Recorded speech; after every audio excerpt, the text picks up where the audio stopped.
বিশ্বকবি রবীন্দ্রনাথ ঠাকুরের প্রশ্ন। ভগবান, তুমি যুগে যুগে দূত পাঠায়েছ বারে বারে দয়াহীন সংসারে। তারা বলে গেল ক্ষমা করো সবে, বলে গেল ভালোবাসো, অন্তর হতে বিদ্বেষ বিষ নাশো। বরণীয় তারা, স্মরণীয় তারা, তবুও বাহির দ্বারে আজ দূর দিনে ফিরানো তাদের ব্যর্থ নমস্কারে। আমি যে দেখেছি গোপন হিংসা কপট রাত্রি ছায়ে হেনেছে নিঃসহায়ে।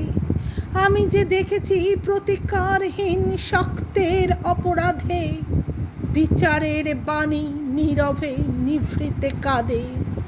আমি যে দেখিনু তরুণ বালক উন্মাদ হয়ে ছুটে কি যন্ত্রণায় মরেছে পাথরে নিষ্ফল মাথা কুটে।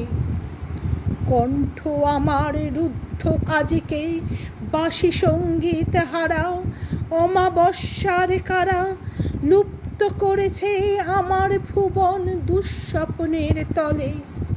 তাই তো তোমায় শুধাই অশ্রু জলে। যাহারা তোমার বিষাইছে বায়ু নিভাইছে তব আলো, তুমি কি তাদের ক্ষমা করিয়াছ? তুমি কি বেসেছ ভালো?